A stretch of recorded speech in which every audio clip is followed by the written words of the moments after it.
Hello, it's nice to be with you today on day seven of Afcon 360. We're talking about the Afcon Cup of Nations that is holding in Cameroon. And I'm sure you've enjoyed today games that were played today. To start with, my name is Wale, and it's so nice to be with you. And I'll be joined by a friend of the show who we called on a short notice and decided to heed our call, as always. But before we introduce you to that friend of our show, let me just remind you of what happened today. So Nigeria's qualified for the round of 16 at the African Cup of Nations by beating Sudan 3-1.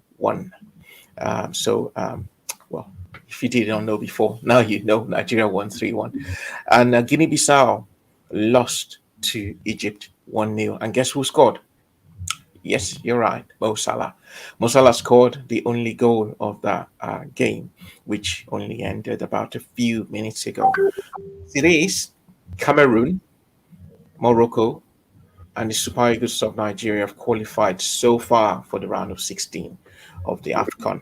Okay, so like I said, I've got someone who is a friend of the show, who is always there when we need him. His name is Dr. Emmanuel Mogaji. I'll usually call him Prof. Okay, so bear with me if you hear me say Prof all the time, okay? Because you might disagree with him, but I think he's a professor of everything, not just a lecturer, a researcher. He's also a professor of in sports and in football. Okay, this was awarded by me, so bear with me if I call him Prof all the time. Prof, welcome to the show. And again, thank you so much for joining us. I only told you about an hour ago to say, can you come and join us? And you're like, why not? Anytime. And thank you for joining us again. Happy New Year, by the way. Yes, Happy New Year. Happy New Year. It's a pleasure to always be a part of your show. Yes, thank you so much. You guys are doing a good work. And like I always say, this is the little I could do to support your ministry. So it's always a pleasure to come on board. Okay, thank you so much for joining us. You're welcome. As you all know, we're all fans of the Super Eagles of Nigeria, and the Super Eagles of Nigeria has qualified for the round of 16. Tell me, how are you feeling as a fan to start with? Yes, I'm very excited about this, and first of all, I think I want to acknowledge I feel a kind of patriotism. Like you feel, this is more like a sense of belonging, because I had to even invite my children to come and watch it, because I remembered what happened during the Euros. Like we all came together to watch it. We all came together to actually see what England is doing. So how about Nigeria? Like that's the little we could do to just enjoy the moment, and I guess so far the team has not disappointed. Yes, and I think it's nice. It's been a good experience, but I guess maybe my expectations are quite high. Maybe perhaps what I've seen and what I've experienced around, but notwithstanding, I think so far it's been nice to watch to have that kind of connection back to Nigeria. And well, we played against Sudan today, and Yes. of course the game was 3-1. If you and I'm asking you this question as a fan now, were you satisfied with the performance of the Super Eagles Uh, in this game? yes, you guys might have the facts. Tell me who has scored the fastest goal so far? I think we scored in third minute. Are we not the fastest goal scorer now? I think we are we're one of the teams to have scored the fastest goal, and well, And the that's highest something. and, and the highest goal, I think three. Yes, that it's yes considerably. I think it's yes. What do you expect? This is African Cup of Nations. This is Africa. This is Nigeria. So I think we've performed considerably well. Yes, but I think there is still some kind of improvement. Yes, uh, but I think overall I've been so impressed compared to this time. But I think the second half for me was quite.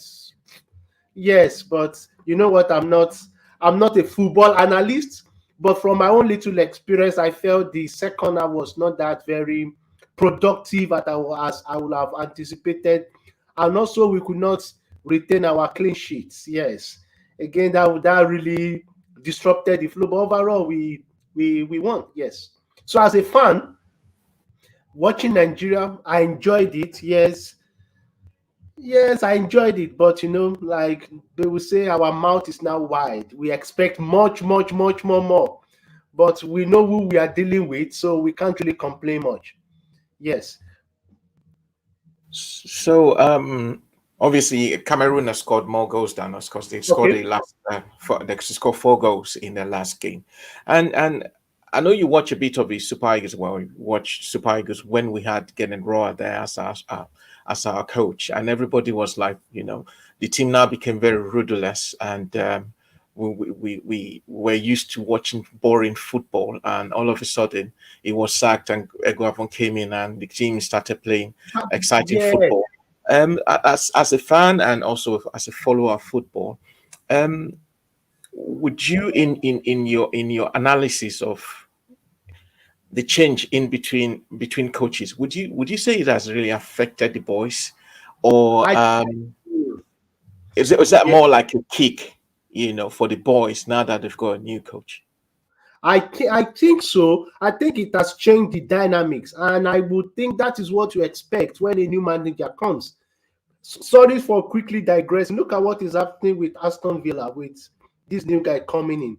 I think sometimes when you have that new coach, you can actually see the difference. So, from my own experience with these two games and also what I've seen, I think there's been a change in the intensity, if I may put it that way, in terms of maybe the boys want to feel this is our big brother.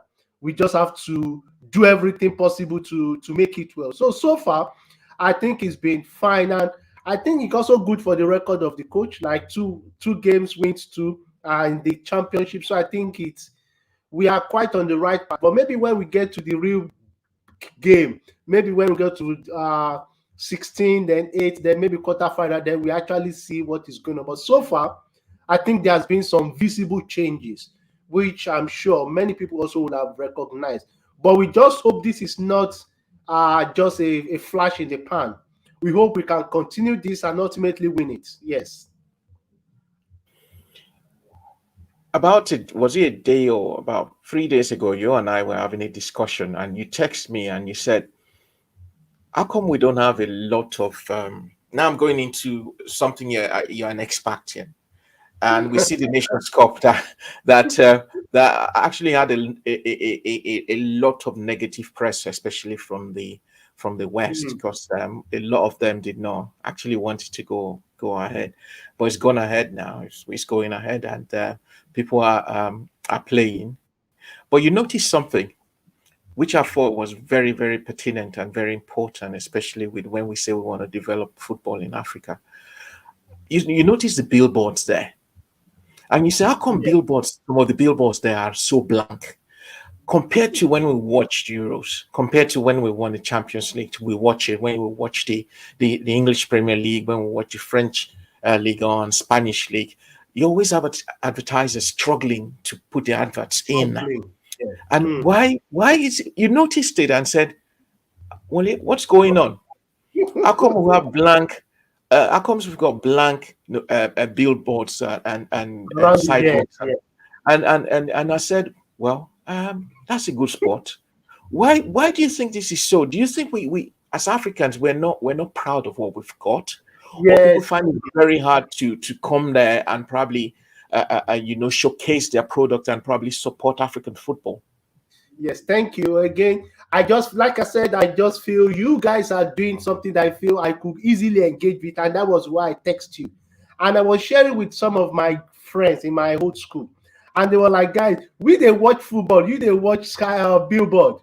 I guess for people, we look at different things. Maybe from my own experience as an advertising practitioner, those are the things that I feel reflect the value that people have placed on that sport. How come top football club we actually beat so much, we ask for so much money to have your name on their shirt, because they know that, wow, that space is so valuable, we want to get the best out of it. So when you see stadiums like that with empty billboard, it's not flashing. Like you said, in this European championship, those billboard will be changing as frequently, because there are many people that want to watch it.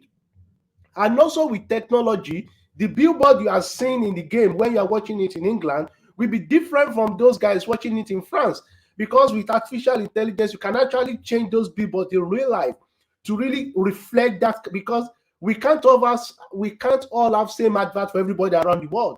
And in this case, you have them using technology to change those minute boards that goes around the stadium to reflect messages, because they felt we can get so much money from people who wants to place an advert there. And that is what I'm saying is a reflection of the value that we've placed on it. So there are two sides to these things.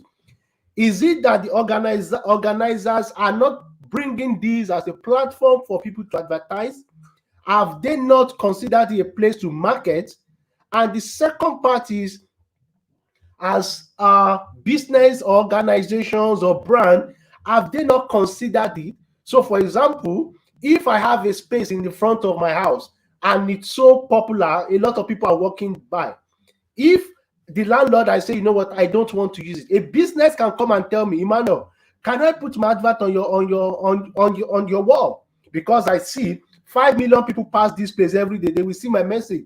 So that means if the organizers are not even interested, like, oh, anything will happen.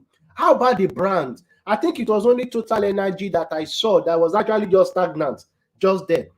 But I think for today's match, it was quite different. So I think there is still a challenge about the marketing of sport. And when things are not marketed properly, that is when people will undervalue it. That is when people will not want to come. And even the foreign press will say, you guys are doing rubbish over there. Who is watching you? And that is why we have to struggle to watch this game on YouTube. Struggle because it's not available on BBC, it's not available everywhere. Because it's like a vicious cycle. If you don't take care of your own thing, nobody will do that for you. So I think that's a challenge. And I just hope with media like this, people recognize that and can raise those probing questions. How come these places are empty? This this is money that you can get. This is money that you can use to develop the sport. But I guess we just need to wait for things to happen. But till then, we talk about it. So while other people are watching football, some of us are watching the advertising boards. I suppose because like they say, football is big business nowadays. Because and I'm sure, going by what you said just now, CAF, the Confederation of African Football, um, and I'm just making a wide guess here now. I don't think they will be making anything out of this, uh, uh, uh, um, organizing this competition, because what they usually tend to do is actually in this side of the world, people host, governments or nations host competitions to obviously showcase themselves and obviously make money back into the country. Not we don't You don't see quite a lot of our government saying we're putting all our monies into hosting, for example, the Euros. Okay, Mm. you have private organizations, you have multinationals who are actually struggling, Oh, yeah. competing for space. Mm-hmm. Is it something? Is it? Have we got? Would you say it's we're not getting our priorities right in Africa when it comes to this organizing of competitions like this? I mean, Yes. South Africa organized the World Cup, and obviously because it's the World Cup, it's more global. But Mm-hmm. when we do African Cup of Nations, we are selling ourselves to the rest of the world. So we're showcasing Africa. We're not just showcasing football. We're showcasing our culture because you only need to see the fans in there. You Yes. see Yes. the Yes. culture. Everything is The culture. colorful. We're showcasing Yes. Yes. everything Africa. So what is that not a selling point? Is that an indictment on organizers, on football organizers in Africa, that we're not doing much to actually get Mm. all over the world? Yes, thank you. And I think the from my own experience and what I've been able to gather, I think the point is we've not been able to separate the governance of sports from the business of sports. Because if it's a business, you know that Wale, as much everywhere possible, I want to sell. Everywhere there must be advert. Come on, they should know I'm doing something. That is the business side. But the governors, like, you know what? Should the cup is holding. You are having a match. That's all right. We are good to go. So I think that's also what is happening in clubs because I think it was there. I can't remember this the guy that was with the Rangers that was talking about the management. You remember, right? Yes, So it was this the is team manager of Rangers International. Yeah, Amobi yes, Eziokwe. Yeah. exactly. I remember that I was telling me he needs to write a biography. Yes. So I think those are some of those things you want to recognize. There is a difference. And if people are not taking it serious, yes, I'm looking at maybe Samuel Eto'o. Let's see what can come out from there. Let's see if we can really take time. We've got a lot of things to showcase, no doubt. Look at our supporters club. Even I was hearing the commentator trying to really repeat what we say, but all we are saying, give us more goals.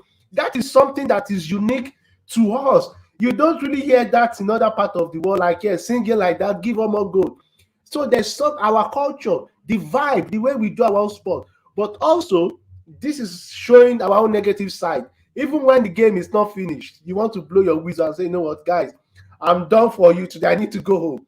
So those are the things we also need to be aware. While we are trying to show our good side, some of our bad side are also coming out. But would we say this is a learning process? We've been hosting this thing for how many years? We should have learned to improve.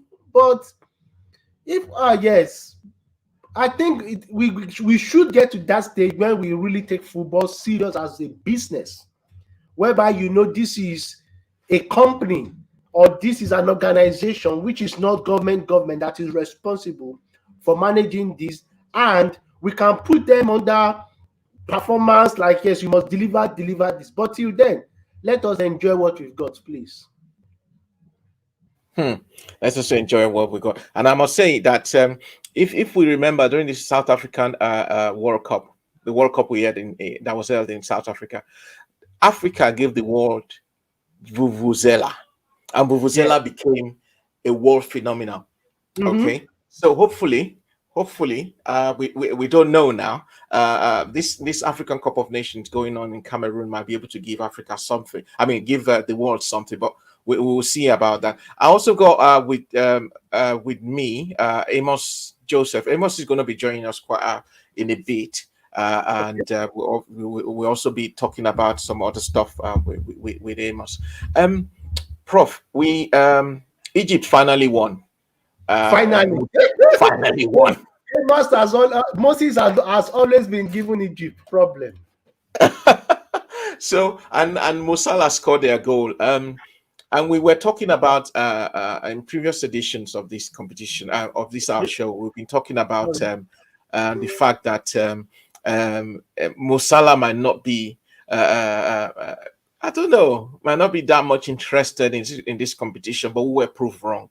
He has scored, because obviously his coach, the coach of Egypt, Carlos Queiroz, decided to play him in his proper position where he plays for Liverpool, and obviously he got the only goal of this competition.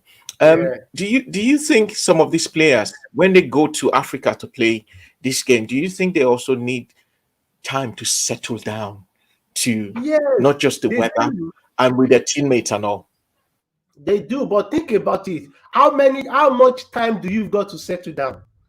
So this is not like you are going for holiday, you want to settle down before you start. And so I recognize the fact that they need to settle down, but look at the trouble to even release them. Look at what these guys faced in Watford. So I guess the point is you want to have enough time to settle down, but when you know your guys are playing Wednesdays and they are playing Sunday or Saturday, would you want to go and rest?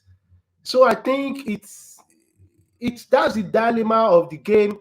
The timing, like, yes, it's quite different and unique, but I guess we just need to make the best out of it, because you don't expect them to. How many times, how many weeks or months do you expect them to go and to rest and to get used to the system, to get used to the weather? It's just like somebody is waking you up and just dropping you into the pool, like boom. Sometimes you need to put some body water on your body to refresh before you go in. So it's understandable, but you need to know where they're coming from. So me, I'm talking from people who are coming from the Premier League. Like, yes, the season is still going on. So it's not as if they've got that. It's not maybe in July when they've got time to rest and they can go in. So it's understandable. But I think meeting together as well, that is the beauty of the game. That is why you are different, playing for your country and playing for a club. A country you might not meet yourself maybe in the next 3, 4, 4, 6 months. So you don't really know who is who. You don't really gel. You don't know that if I close my eyes, the ball will come back here. So you don't, like when you're in club. So those are some of those things we need to recognize. But that is the beauty of this kind of competition, whereby you have opposite players in their different club now coming together again to play as a team. People, maybe they fought together last week in their Premier League game, but this time they have to play together as a team. So I think those are one of those things we need to recognize. It's the beauty of it, but with the timing, I don't think they can get enough rest. But yes, Hmm. Amos, if you joining us, I don't know if Amos is joining us now. I will just need to confirm that from my producer.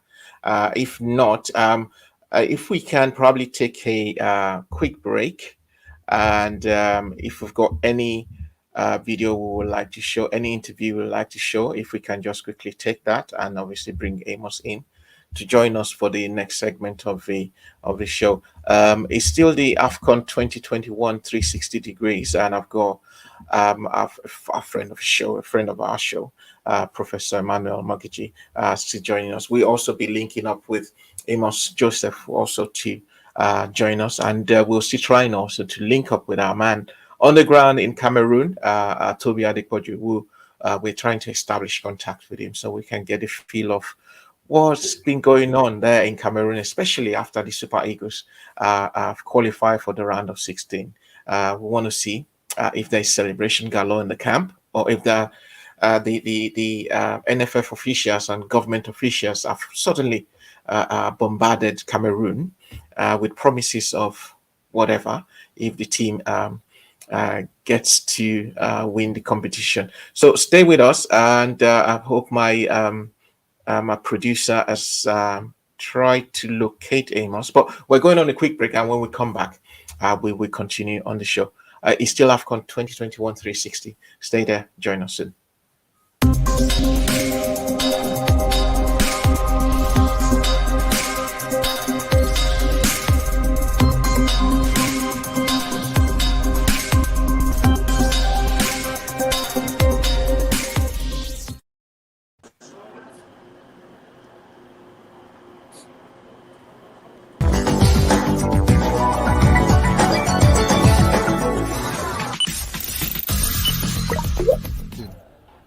Must be able to play more than one position, which is very, very good for us. And sometimes tactical changes have to come. It's just to help the team. So that's why sometimes you play people out of position, but with specific instructions. I don't think we'll have any problem when it's necessary to do that. All right, so tell us about Mo Salah. Your predictions about him yesterday, how it worked out, and also the fact that he plays in the Premier League and we have players in the Premier League. Do you think it kind of helped you to achieve follow Egyptians? You know, Mo Salah is one player I respect a lot. He's flying African flag out there. He's very, very consistent. Whether we like it or not, the Egyptian team is a very, very good side. And Mo Salah is an exceptional player, no doubt about that. I have my respect for him. That's what we told the boys. Respect, but don't be scared. You know, they have come with 11 players. We also come with 11 players. And what we have to do is just try to double our effort. We came up with a strategy and it worked. But I also told them you cannot get it 100% all the time. There will definitely be some moments where we'll be late. But the ability to put it back together as quickly as possible matters. And the good thing that we have going on for our team is that the boys, I give them a whole lot of credit, because when you send a signal or information, they don't need too much reminders.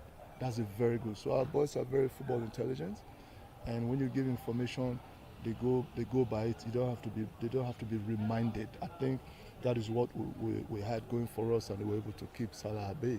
But even at that, Salah is still a very respected side, and the Egyptian team is a strong team. All right, finally from me, yes, you just said again that Egyptians are very strong. However, people feel that they didn't turn up yesterday, and that's why the league was won. Do you feel that's a disrespect to the work you put into that team yesterday? No, you can't say they didn't turn up. I'm very sure they did.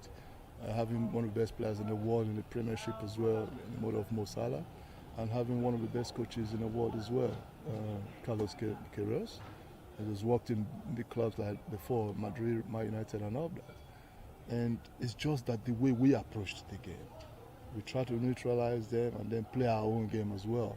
Be quick on the ball and try to be compact when we go offensively, and compact when we go defensively. So probably our game plan worked for us. That was why people are feeling that Egyptians didn't turn up. They did. It's still a team that I respect a lot. Okay, Nigerians yesterday were worried when they saw the lineup. Awazim was missing. Any updates on him? Awazim was missing, and you also know that Omero also got a knock when it came out. Thank God Jamil is back now. The update is he might train this evening. No, we're not training again this evening, tomorrow. Hopefully he recovers really quick, because he had a knock as well. And then hopefully we'll be fit. Otherwise we have a very deep squad.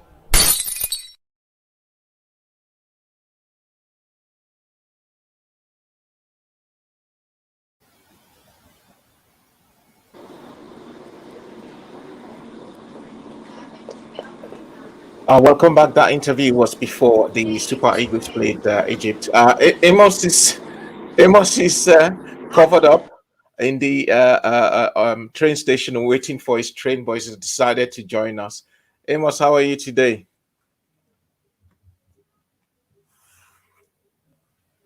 Uh, Amos, how are you?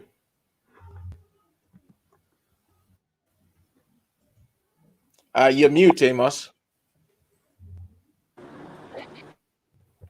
Hello, Amos. You're all suited up, ready to jump on your train.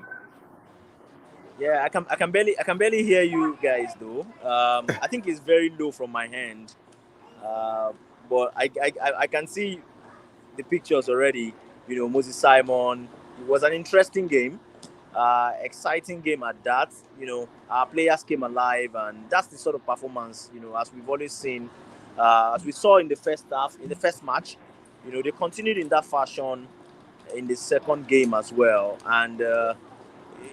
Let's not just get carried away again. It's the second game, but we're beginning to see some hope, and this is what we've been asking for. We're not saying go to the World Cup, go and win the World Cup. We're not saying go to Afcon, go and win the Afcon by all means. What we want to see from our team is a performance that gives us some hope as Nigerians. Nigerians want to see their team perform really well. Not like when you're playing against a team like Sudan, you can't beat them. You're playing against a CAR, you're struggling. This is not the kind of performance that we want. But my worry, for just one worry that I have with this team now, is the level or the quality of the substitutions that are coming in. How are they able to continue to keep the game competitive? You know, when the likes of maybe Aribo, when they step off the field, when Chukwueze leaves the field, who steps onto the field? Who are those that are coming in? You know, the guys have tried; they've all their own.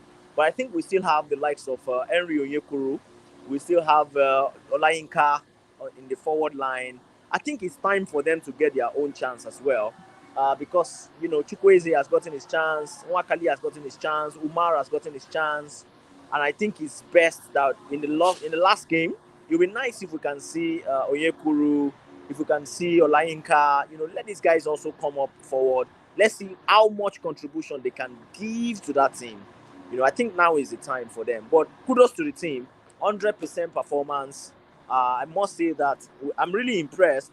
You know, I'm really impressed. I'm really impressed, really. I know you said something about giving a chance to other players. Would this not disrupt the rhythm in the team?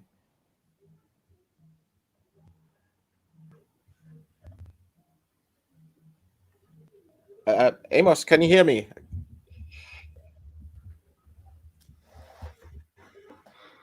Okay, let me just pose that question to you, Prof. Amos has said something about getting other players to play, but we seem to have a settled team now under Austin Eguavon, especially from the first game against Egypt now to the second one. It started with the same people. Getting new people to play the third game, although the third game, if we win it, we have the maximum point of nine. And Egypt cannot catch up to us anymore. So do you think changing, just like Amos said, for other people to have their own turn, so to say, do you think it's going to disrupt the rhythm of the team we already have? Yeah, thank you. I will agree with that, but I don't think it's going to disrupt because, like you said, the third game is not really a win or lose thing. So I think, firstly, for the motivation of the players, I think it would be nice for them to just have a taste. So I will expect anybody that has not played that is on that bench will be able to play the next game. That is me. I'm not the coach, but I just believe that, you know what? Because by the time you not get to the quarterfinal, that is when the real thing will get serious. So I think for this third game, it's possible for you to have different set of players that would at least let them have it on their CV. I played at Afcon because some people might not even touch the ball again after this third game because then it gets more serious and you want to maintain that momentum. But I think I will agree that yes, in the third game, we can afford to risk some players to come on board. But you can imagine anybody we are bringing here is expected to perform. So I will I will expect to see a new set of players coming on board. Yes, he and Nacho can sit on the bench, but I think he might want to get the golden boots. So I don't mind him playing. Yes, because if you see now, nobody is on, as in, at least from Nigeria's perspective, everybody is still on one goal. So I'm just trying to see how best we can increase our chances. But I will expect the third game to have a different set of players. Yes, that's just me. How far do you think Nigeria can go in this competition? Are you asking me that? We are winning this game. We are winning this Afcon. You sound so sure. Excuse me. What else? It reminds me of the Olympics that we said we are going to have gold medal. That is when we heard the news that 10 of our athletes were banned. Okay. So okay. Thank you. Let's just say why can't we win this? Morocco, Ghana, like who?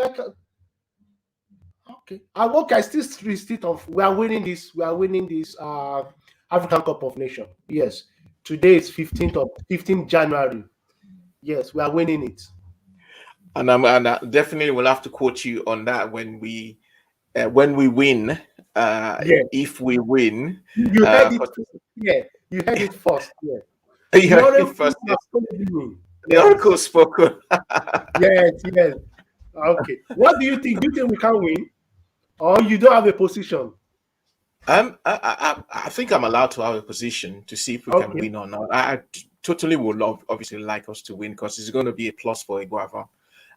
Yeah. Coming in a few weeks after the coach was sacked, and for him to do this because it's going to be a plus for him because he's also won it before he's played in it. The last time he coached our team, I think he won a bronze medal, so it'll be a step further winning the competition for himself because he's going to solidify his own his own CV also because he will say, "Listen, I've won this." So if he decides to probably step away from the technical director of the Super Eagles, there'll be takers out there in the African continent that will say, "Well, he's got a pedigree. He's won it before. He's been there. He's won the bronze. He's won it with Nigeria, despite the problems. So who says he cannot win it with us, whatever African country that is, uh, especially if they are organized, you know." So I suppose, yeah, one part of me is saying the patriotic Nigerian in me is saying, "Oh, why not? Yeah, we will go ahead and win it." But the other one is being, the other part of me is saying, just calm down, and Calm down. we just played 2 games. So there's a lot of games to play. We played against Sudanese team that is not really that superb. We're going to play Guinea-Bissau. That's, well, no offense and no disrespect to both teams. Not that superb. There'll be better teams we're going to play.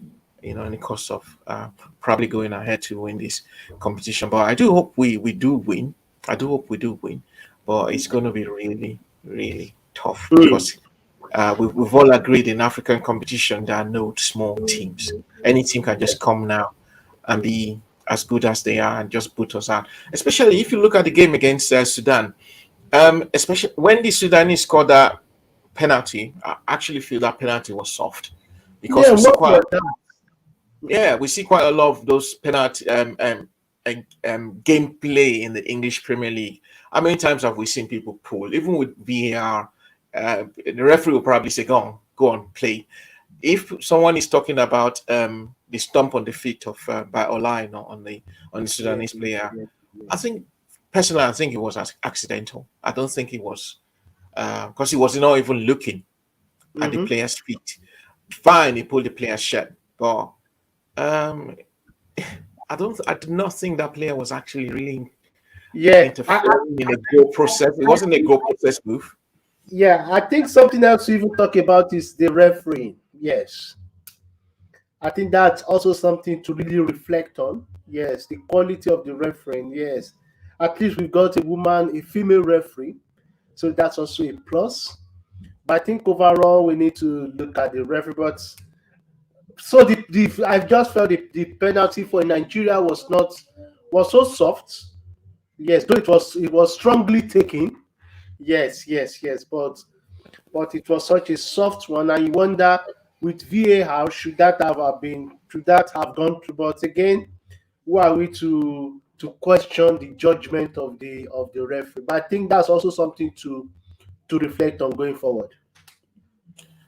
Definitely something to reflect on, boss. Because I think it was a VAR that I also informed the referee because the referee did not say it. It was a VAR that said, "Oh, there you go. There might be a penalty incident there," and the referee went there to check and decided, "Well, that's a penalty." As Yeah. far as I'm concerned, it was a very soft penalty, but all we wanted was a 3 points. But in situations where actually I am going is right after that goal by the Sudanese, you could see they lifted their tempo, and they were really very aggressive in their way. They were looking for the second goal, even though our players were a bit wasteful and lacked ideas in the final third. Which, because I was thinking after the third goal, I was thinking this is probably going to Much end to do. 5 or 6. Coming. Yeah. It was going to end 5 or 6, but it wasn't to be. But at the end of the day, what we wanted was to qualify for the round of 16.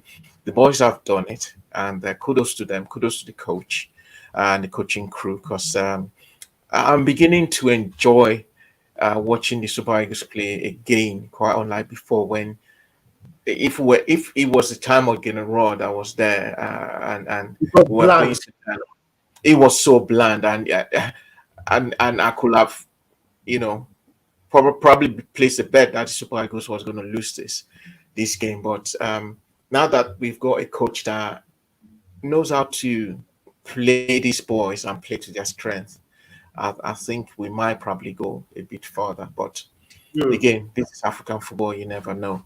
It Yeah. can go whatever ways. We're playing Guinea-Bissau next, I think, on Wednesday. And we've agreed that we need to see some new faces in the Super Eagles team that's going to play them, because obviously we've already qualified for the round of 16. Whatever happened, the Egyptians are going to play the Sudanese, and games between Egypt and Sudan is more like a local derby, both of them, because of the close proximity of each other, Yeah. each to the other.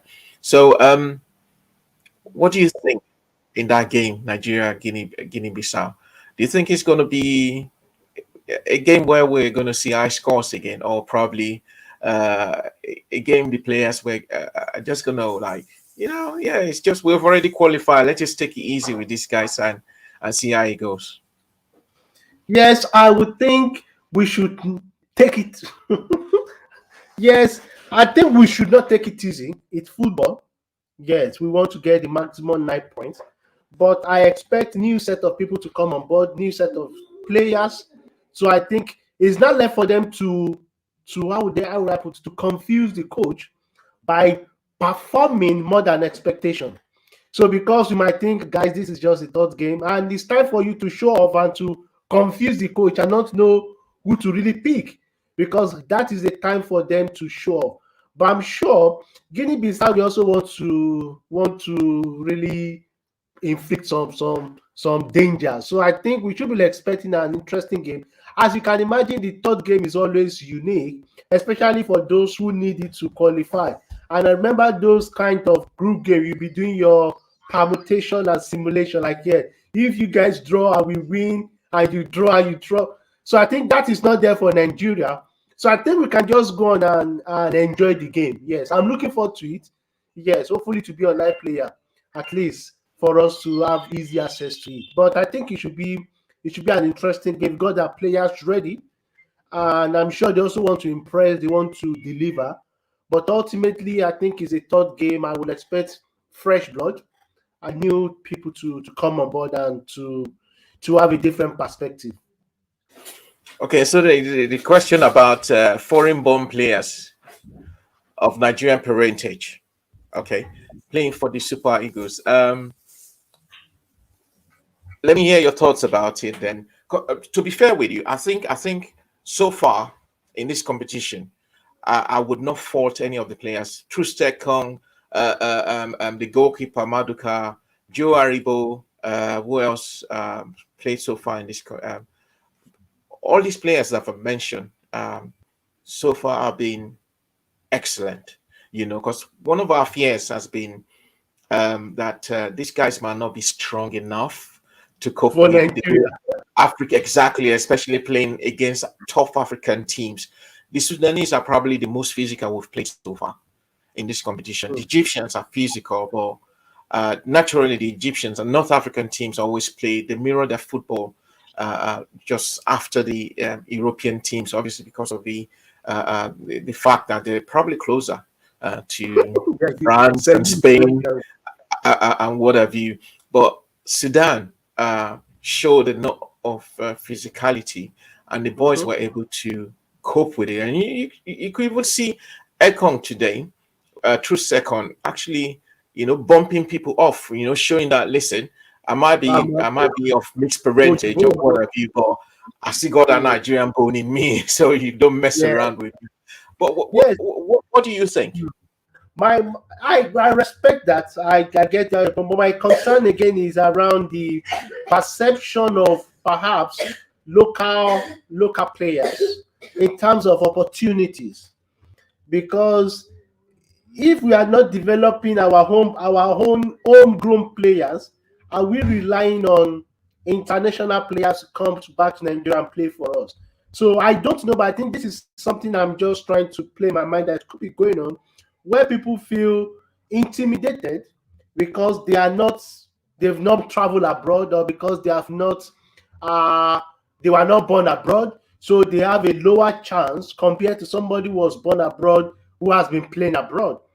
because I think you expect if you are a Nigerian, if you are playing for Nigeria, you should be born and bred in Nigeria, played the Nigerian league game, and understand our struggle. Compared to people who are coming from abroad, just coming in for 3 weeks, like, yes, I'm also a Nigerian player. So I think that's something I'm thinking that hopefully maybe that is where you need a psychologist or is yes to really help change the mentality of people in terms of expectations. Because I don't want people to feel like, am I not giving the chance? Am I not called to play for the Super Eagles because they've got a foreign born player who has got that spot already? So that's just my thoughts. So beyond the football thing, that's fine. I respect that. I'm just trying to. We are humans. Sometimes you feel that I should be part of this team, but they prefer to get these guys because they're coming from Obodo Yibo. You get what I'm saying? Yeah, and well, the team I think have got just one local base player. I think it's John Noble, the one of the goalkeepers who plays for Enyimba, and the other one who is more like a semi home base player actually plays in South Africa. Olisanda, he plays for in South Africa. He's professional football in South Africa. So, um, I think the thing is, I know we've always said it so many times when we talk on the football show, that the issue is we need to do a lot with developing football back home. Our league Yes. is just recently started. The Nigerian league recently started. Okay, so um, if they recently started, the boys haven't got competition for a long time.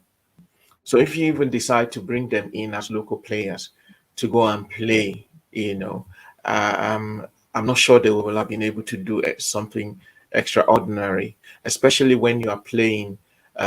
There's hardly any team in this Afcon now that hasn't got at least one or two foreign-based players. Because you even look at some teams, and you are seeing Oyinbo faces on the bench, and you're thinking, oh, hold on, so this Are guy, we not oh, so in this guy is Africa? from yeah, so this boy is so this boy is Cameroonian, so this boy is from Ivory Coast, so this boy is from Ghana. So I think it's the way things are. We've got a long way to go with developing football in Africa, and we've already mentioned some of the things we need to get in place. We need to get the facilities in place. We need to understand that football itself is capital intensive. We don't need to leave everything to the government. We need to have the right people running football in Africa, because if you don't, then it defeats the idea of developing football in Africa.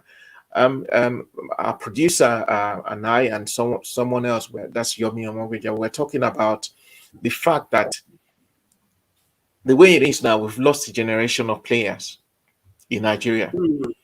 because this most of the people playing for the Super Eagles at the moment are more like the class of 2015 and 17, under 17, Golden Eaglets.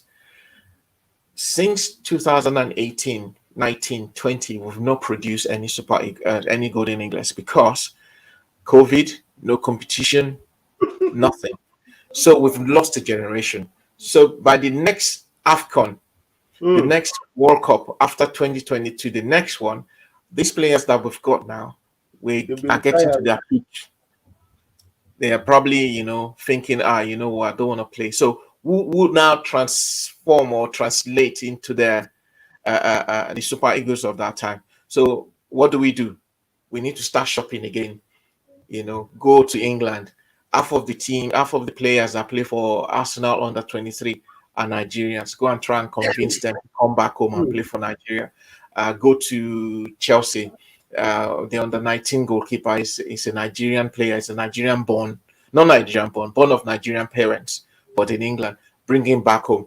So the cycle continues. So Hmm. what I'm trying to say is that we need to develop what we've got back home. But as long as we are not developing it, there's no way this cycle will not continue. But we see how it goes. We take it one step after the other. Hopefully, we do Okay. well at the Nations Cup. And Yes. Let's win this first. Let's win this Nations Cup first.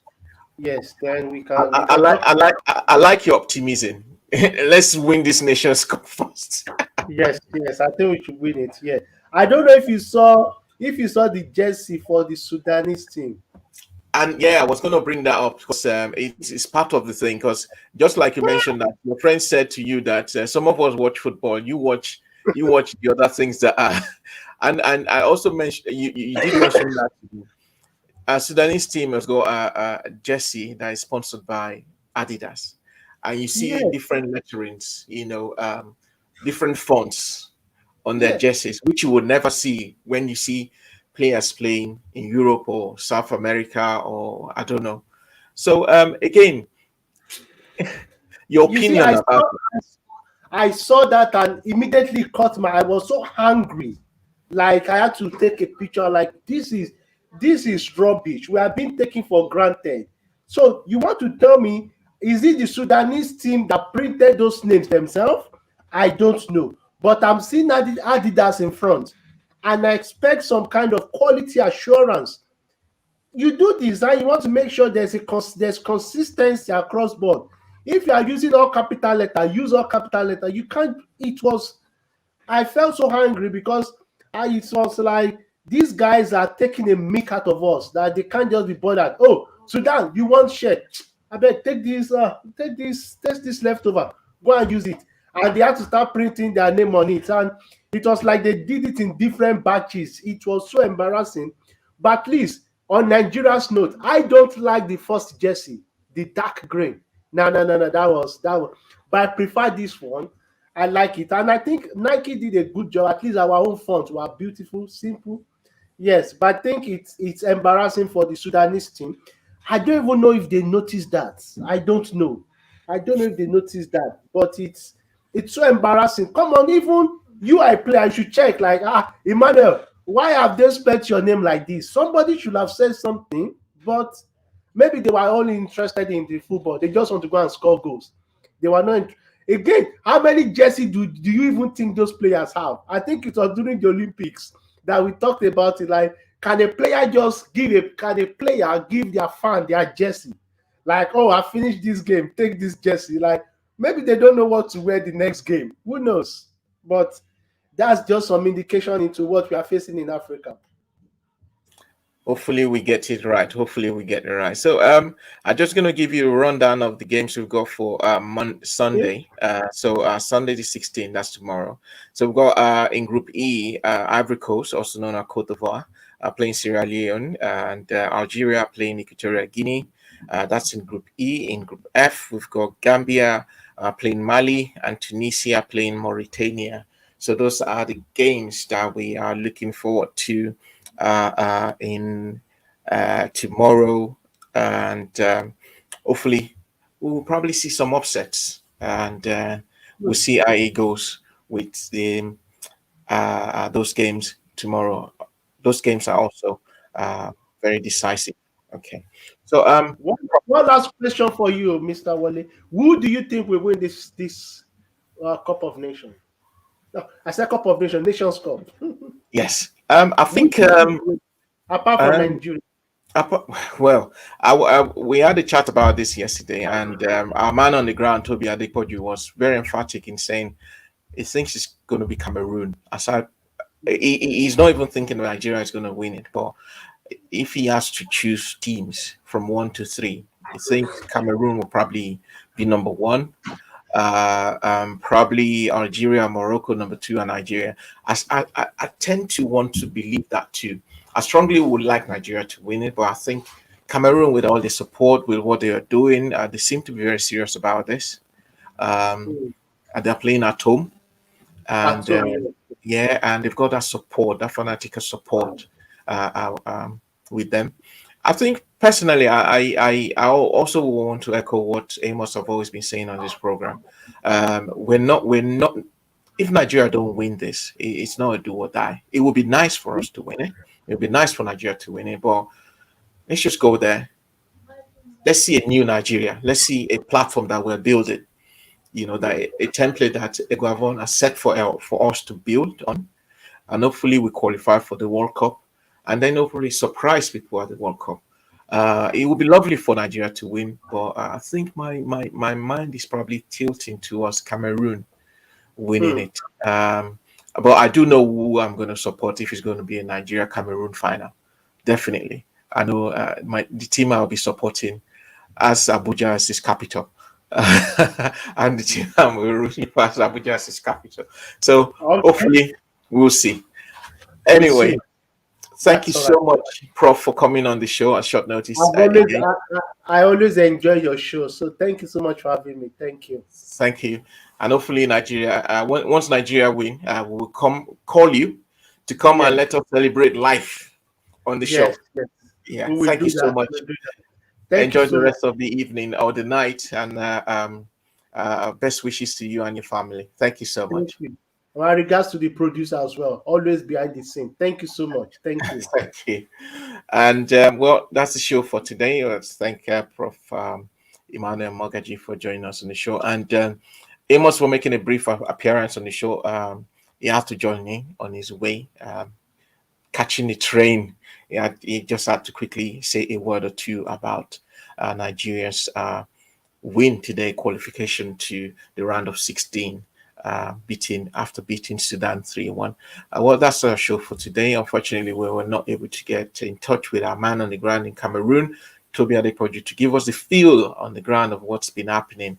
Hopefully, he's not caught up in the celebration of Nigeria's qualifications to the round of 16.